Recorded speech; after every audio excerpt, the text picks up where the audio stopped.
Baiklah anak-anak, selamat pagi. Bagaimana kabar kalian? Ibu harap kalian menjawab sehat-sehat aja ya, walaupun di dalam hati nurani kalian.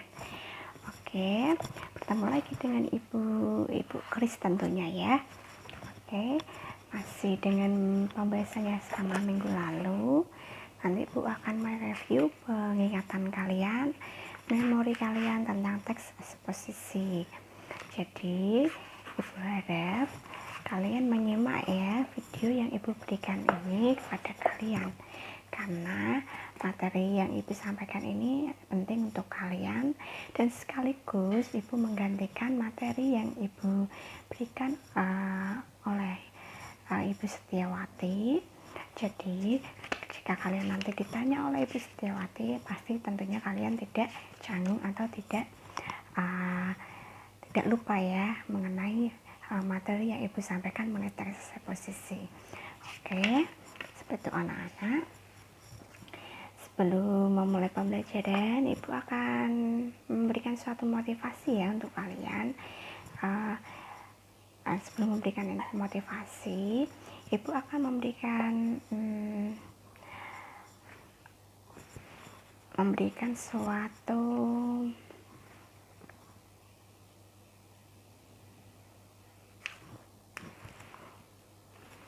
sebelum memulai pembelajaran. Ibu mengingat sebelum memberikan motivasi, Ibu akan mengingatkan kepada kalian untuk jangan bosan, tetap semangat dan lebih giat belajar walaupun kita pembelajarannya menggunakan sistem online atau daring, dan pastinya menguras banyak kuota ya untuk kalian. Tenang aja, pembelajaran kita kali ini santai, tidak perlu terburu-buru. Jadi minggu lalu jika Ibu memberikan tugas LKPD untuk kalian, jangan lupa tetap dikerjakan ya, walaupun saat ini masih ada beberapa siswa yang belum mengumpulkan. Jadi Ibu harap tetap konsisten ya kalian mengenai apa-apa yang Ibu berikan untuk kalian, karena waktunya sudah menunjukkan 1 minggu dan kita sekarang sudah memulai pembelajaran kembali. Oke, selanjutnya adalah pemberian motivasi untuk kalian. Motivasi ini berhubungan dengan kegiatan sehari-hari kalian. Kalian pernah mendengar kata-kata ini? Tiada jalan keluar. Salah ya. Tiada masalah yang tanpa jalan keluar. Oke. Dan tidak ada yang kata tidak bisa sebelum dicoba. Ada yang tahu maksud kata-kata Ibu ini? Oke, Ibu akan jelaskan pada kalian. Tidak ada masalah yang tanpa jalan keluar. Pastinya di setiap masalah kehidupan kita ini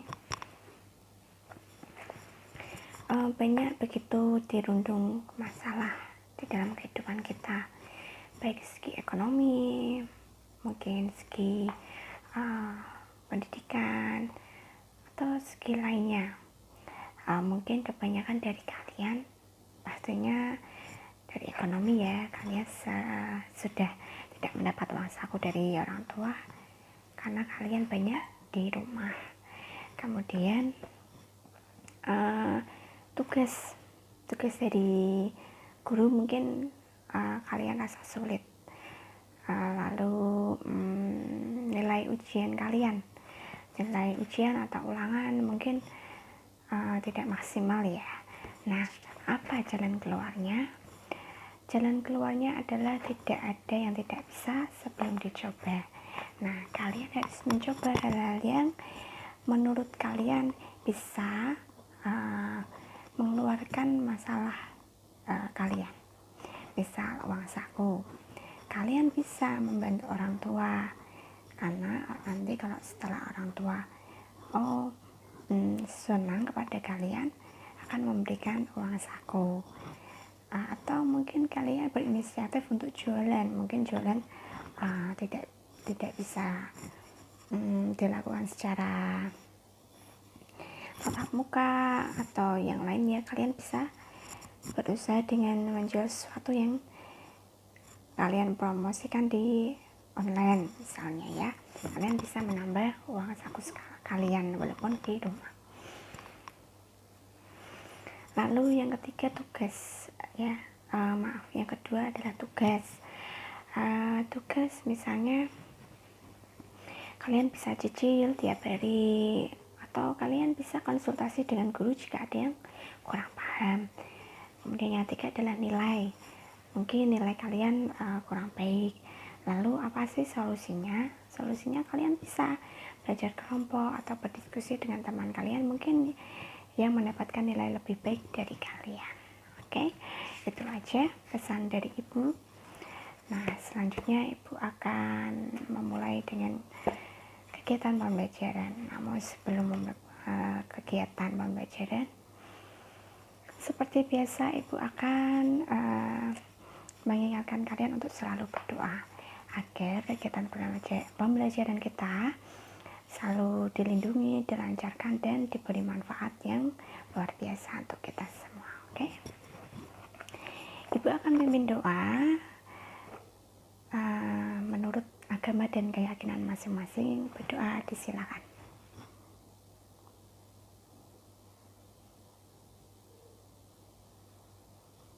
Berdoa selesai.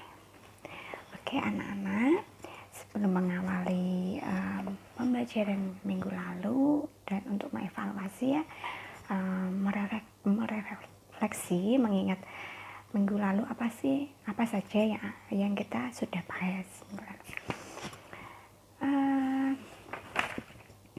Ibu akan mempresentasi terlebih dahulu melihat daftar edit kalian ya.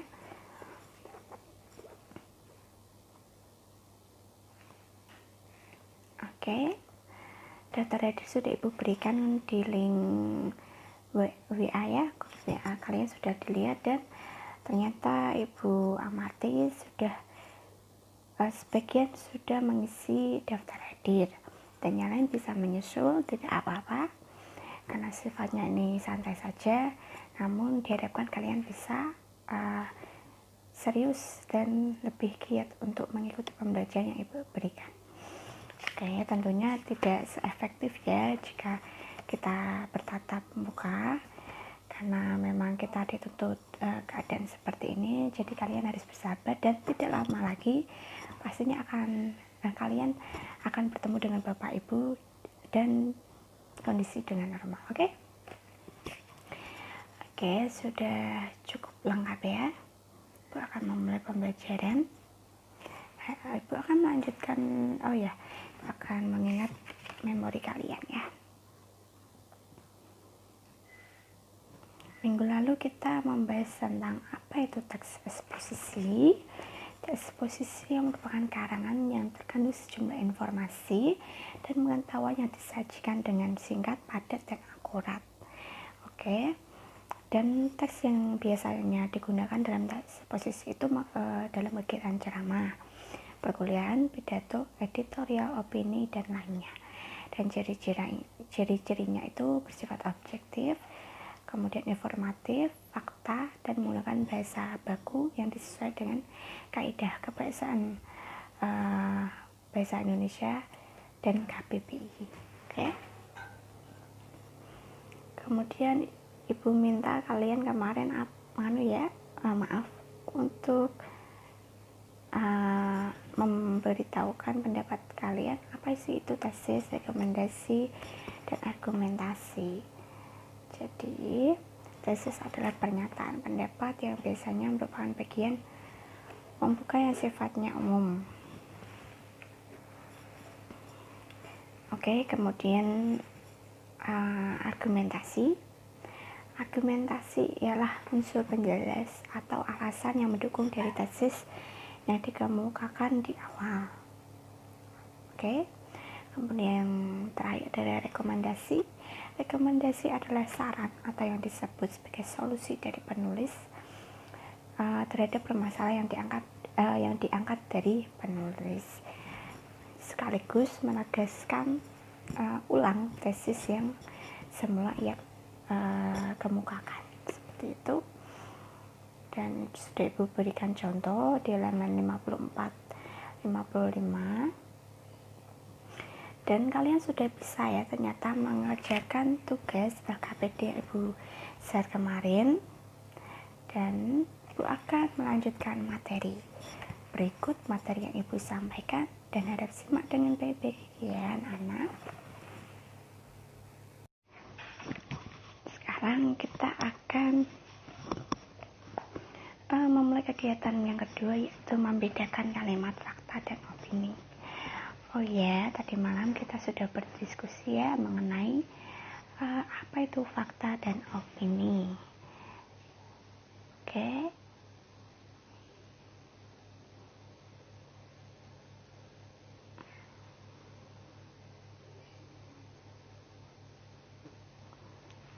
Oke. Ya, maaf terlewat ya. Nah, ini pertanyaannya Ibu sampaikan kepada kalian untuk mengemukakan pendapat kalian dari nomor 1 sampai 10. Jika kalian ada yang menjawab nomor 1, opini adalah betul. Menurut Evan, Bambang Pamungkas merupakan pesepak bola terbaik di Indonesia saat ini. Ya. Yang kedua, merupakan fakta ya. Kita bahas dulu sebelum menjawab pertanyaan ini. Kita terlebih dahulu mengetahui apa itu kalimat fakta. Oke, kalimat fakta adalah suatu kalimat yang mengandung sebuah informasi yang sebenarnya dan dapat dibuktikan kebenarannya. Kalimat fakta mempunyai rincian yang jelas dan tidak bisa dibantah kebenarannya. Jadi, jika kalian menggunakan kata-kata sendiri, kalimat fakta itu apa sih? Jadi, kalimat fakta itu sebuah kalimat yang mengandung informasi bahwa kalimat itu real atau terjadi secara nyata dan dapat dibuktikan kebenarannya. Nah, dibuktikan kebenarannya itu seperti apa? Ya tidak dapat dibantah kebenarannya karena merupakan itu fakta dan atau yang disebut kata lain faktual, seperti itu ya. Jika kalian mendengar kalimat berita fakta, berarti emang berita itu sifatnya bersifat faktual dan benar-benar terjadi di daerah mana, atau mungkin di mencatat seperti apa, dan itu terjadi biasanya up to date ya. Dan fakta ini tidak bisa dibuat-buat karena sudah ada hal yang mendukung bahwa kalimat tersebut fakta memang terjadi. Oke. Berbicara dengan kalimat fakta, pastinya kita ingin tahu bagaimana sih ciri-ciri kalimat fakta. Oke. Kalimat fakta, ciri-cirinya yang pertama, berisi fakta tentunya dan dibuktikan dan diverifikasi oleh siapapun. Jadi ada yang berpendapat matahari pasti terbitnya sebelah timur, itu merupakan fakta seperti itu, dan itu tidak bisa dibantah oleh siapapun karena sudah terbukti dan terverifikasi oleh siapa saja yang meneliti, seperti itu. Kemudian kalimat fakta berisi informasi atau data yang akurat mengenai sebuah kejadian seperti waktu kejadian dan lokasi kejadian. Oke, mungkin kalian mendengar berita seperti ini ya. Tercatat bencana tanah longsor daerah, bisa kalian dengar terjadi tanah longsor di mungkin Gunung Pati dan disertai lokasi korban jumlahnya berapa, adakah yang meninggal atau adakah yang dievakuasi hanya luka-luka atau bagaimana, dan rumahnya tertimbun berapa, lalu waktu kejadian pukul berapa, seperti itu.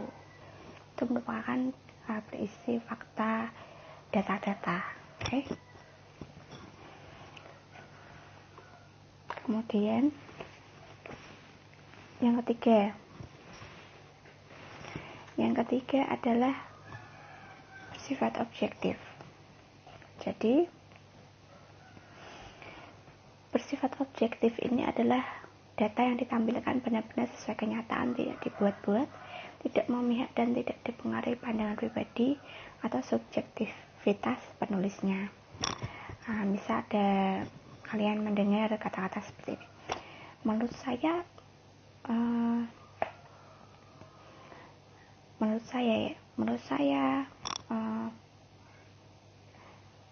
jus mangga itu bagus untuk kesehatan, seperti itu. Itu merupakan pendapat pribadi, jadi tidak mempengaruhi subjektivitas ya. Itu merupakan bukan kalimat fakta. Jadi kalimat fakta itu didasarkan atas data yang diperoleh dan terjadi sesuai kenyataan. Oke. Kemudian kalimat yang keempat, ciri yang keempat yaitu kalimat fakta biasanya menjawab 5W plus 1H. Kalian mungkin sudah belajar tentang unsur-unsur berita ya. Unsur berita pasti ada 5W plus 1H, yaitu what, where, when, who, why, dan how. Nah, kalian sudah hafal tentunya ya. What, apa yang terjadi atau apa sih peristiwa yang sedang terjadi, kemudian di mana terjadinya, kemudian kapan, waktu, lokasi,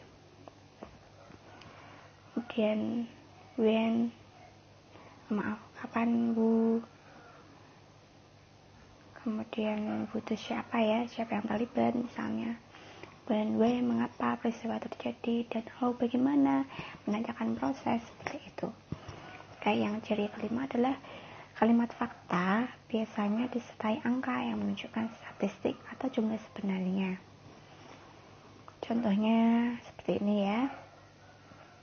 Jumlah pasien virus corona COVID-19 di Indonesia bertambah sebanyak 55 kasus pada Rabu.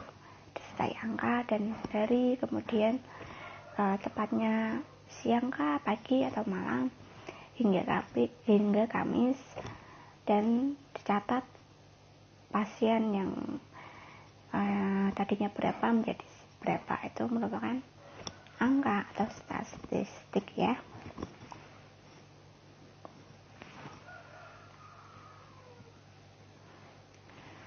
Oke, kita lanjut kalimat opini. Kalimat opini itu apa sih?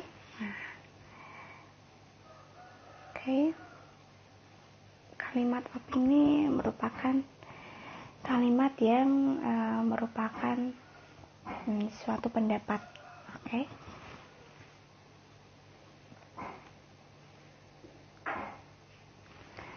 Oh maaf ya anak-anak, PPT-nya ibu ini salah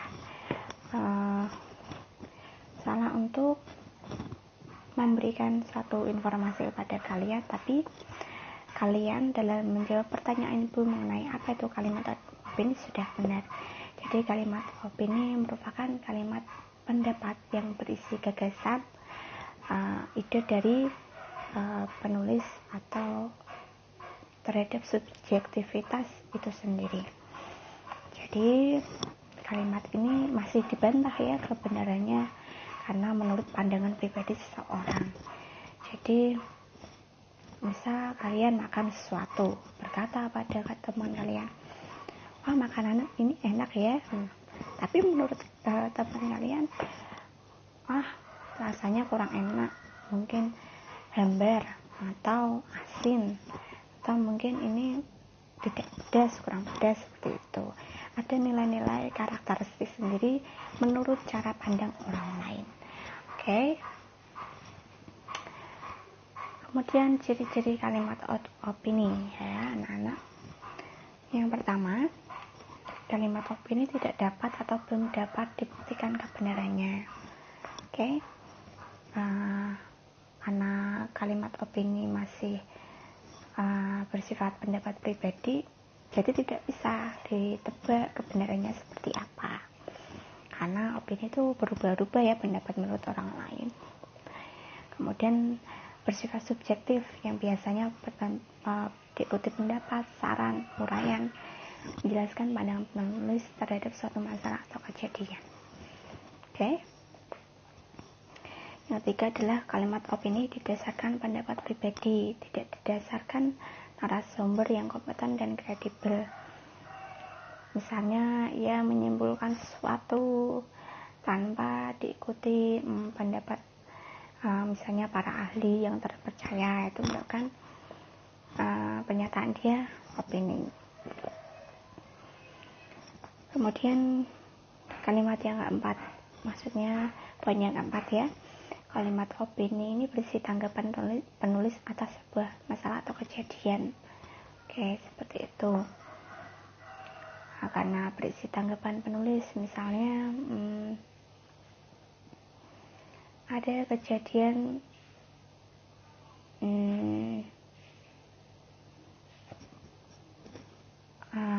berisi tanggapan ya, misalnya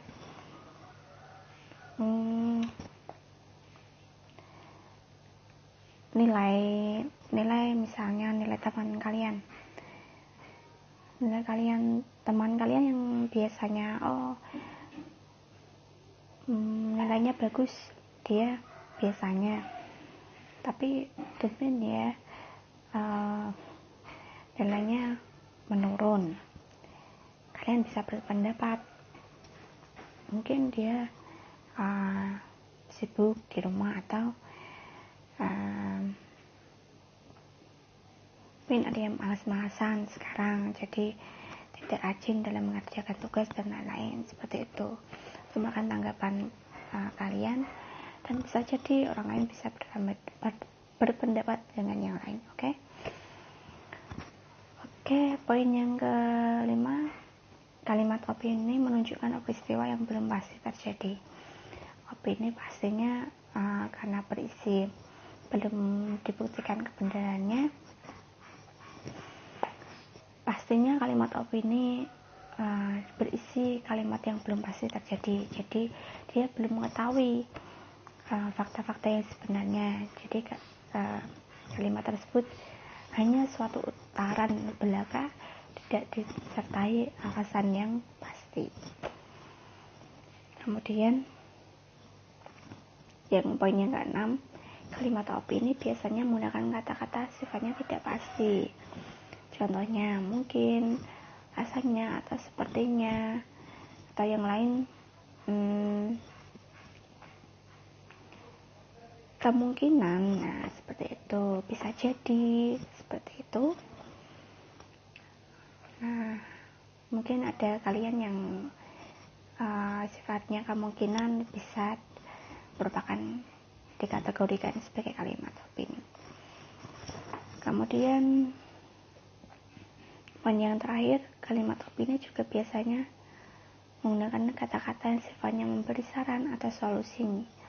Seperti contoh, seharusnya, sebaiknya, alangkah baiknya kamu itu, nah bla bla bla, seperti itu. Dan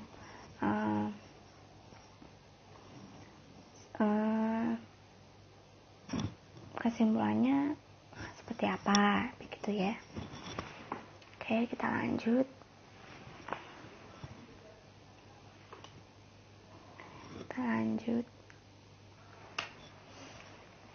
Kita baca kembali contoh teks eksposisi buku siswa bahasa Indonesia kelas 10 halaman 54-55. Jadi kita masih meneruskan teks eksposisi kemarin, dan bedanya kalian diminta untuk membedakan kalimat fakta dan opini, sekaligus menemukan kalimat fakta dan opini ya. Nah, kita analisis bersama-sama.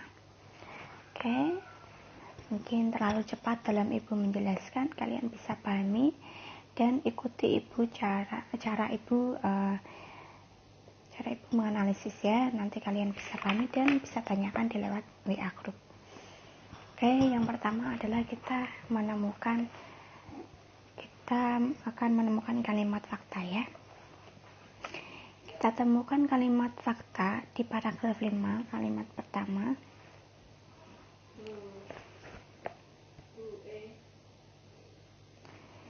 Yaitu Kementerian Hukum dan Hak Asasi Manusia hingga tanggal 13 Mei 2013 sampai narkoba ya, sampai titik. Hal itu merupakan fakta karena dicirikan angka dan dicatat dari Kementerian Hukum dan Hak Asasi Manusia. Disertai tanggal itu merupakan angka statistik dan angka narapidana tahanan yang terkait kasus narkoba ya. Sudah jelas ya.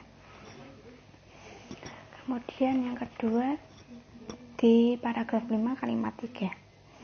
Dari jumlah itu 759 orang sampai titik orang penada itu ya. Itu merupakan kalimat yang kedua maksudnya. Itu merupakan juga fakta karena disertai ada angka dan dijelaskan secara rinci ya. 759 ini produsen narkoba, 3000 itu 700 sekian itu merupakan bandar narkoba dan lainnya. Kemudian paragraf 5 kalimat yang ketiga, jumlah penyalahguna narkoba sebanyak 7 orang dan sebagian besar diantaranya adalah para pelajar SMA dan bahkan SD. Nah, kita percaya ya bahwa itu merupakan fakta karena sudah dicatat dari Kementerian Hukum dan Hak Asasi Manusia. Dan yang terakhir adalah paragraf ke-6 kalimat kedua. Oke, kita cari paragraf ke-6. Ya ini. Efek kerusakan akibat narkoba ini tidak hanya mengenai diri sendiri, tapi juga orang-orang di sekitar. Kita setuju ya bahwa narkoba ini setelah dari diri sendiri juga ya pastinya akan mengajak orang lain dan ikut orang lain di sekitarnya, dan pastinya itu berbahaya bagi mereka yang mengkonsumsi narkoba. Oke, anak-anak. Oke, kita lanjut kalimat opini. Kita sudah menemukan kalimat opini ya. Paragraf 5 kalimat keempat. Oke. Nah, bisa jadi data yang terungkap itu hanya fenomena gunung es, hanya fakta yang terungkap hingga jauh lebih besar. Nah, perhatikan ada kalimat opini bisa jadi. Nah, itu merupakan kalimat pendapat dari si penulis itu sendiri. Mungkin bisa dibantah dengan orang lain. Oke. Kemudian paragraf ke-7 kalimat ke-1. Nah, sebagai generasi muda, calon penerus perjuangan bangsa, sudah seharusnya kita menyiapkan diri menjadi generasi yang berkualitas. Oke. Mengapa dikatakan itu opini? Karena ada kata seharusnya. Nah, kita seharusnya menyiapkan diri menjadi generasi yang berkualitas. Mungkin bisa dikatakan dibantah orang lain. Apakah hanya menyiapkan diri sebagai generasi yang berkualitas? Mungkin ada yang bertanya, berkualitas seperti apa? Nah, lalu sebelum menjelaskan. Oke. Sampailah kita ke poin ketiga, paragraf keempat, paragraf ke-6 kalimat yang pertama. Narkoba benar-benar membahayakan nasib bangsa ini di masa depan. Nah, apakah orang lain juga setuju bahwa narkoba itu benar-benar membahayakan nasib bangsa ini di masa depan? Nah, mungkin ada yang berkata, mungkin bukan hanya narkoba saja, banyak dari segi lain jika kita lihat lebih dalam lagi. Nah, seperti itu. Oke, anak-anak, kita lanjut. Yang poinnya 4, upaya menghindarkan diri dari bahaya narkoba setidaknya dilakukan melalui 3 cara. Nah, setidaknya, ada kata setidaknya ya. melakukan 3 cara. Apakah memang hanya 3 cara? Nah, seperti itu. Oke. Kemudian paragraf 7 kalimat ke-6. Dengan menjalankan semua perintah Allah dan menjauhkan diri dari larangan Allah, kita akan terhindar dari perbuatan tercela. Oke. Mungkin ada yang membantah dengan kata-kata ini. Apakah memang dengan menjalankan semua perintah Allah saja itu akan menjauhkan diri larangan Allah? Nyatanya banyak orang lain yang tetap menjalankan perintah Allah, di belakangnya dia tidak sesuai. Oke, seperti itu anak-anak. Oke, kita lanjut.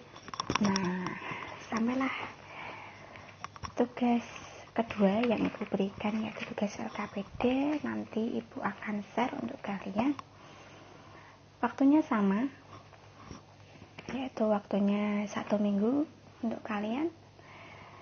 Jadi jangan sampai terlambat ya, karena itu berkaitan dengan tugas mandiri kalian sekaligus nilai keaktifan harian kalian. Oke. Disajikan dalam bentuk tabel. Nanti kalian menemukan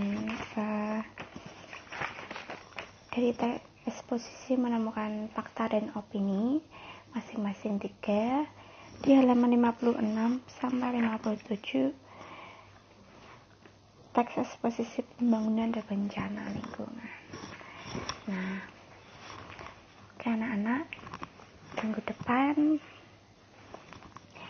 kita sampai menelaah struktur dan kebiasaan eksposisi. Nah, kemarin ibu sudah memberikan pertanyaannya pada kalian, apa sih struktur dan kebiasaan eksposisi seperti apa?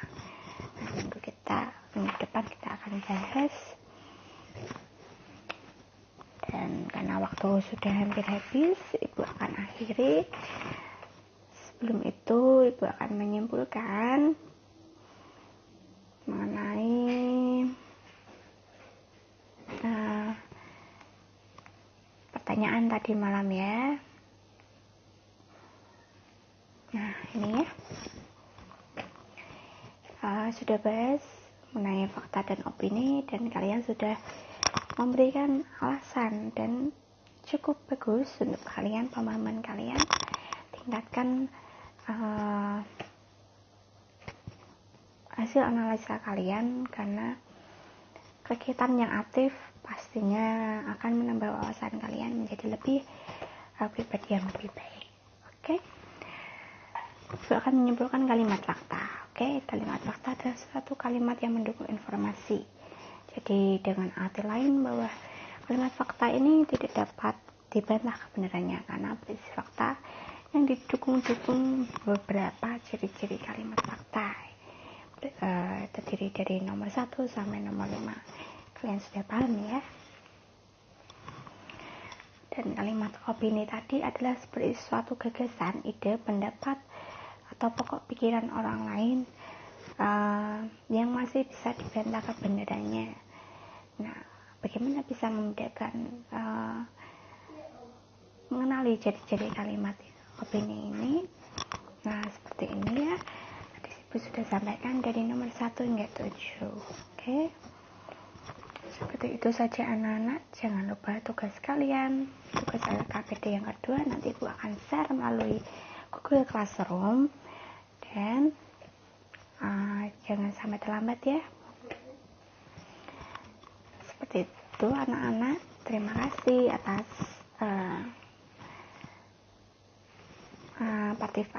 partisipasi kalian, dan maaf apabila ibu dalam salah mengucapkan kata-kata dan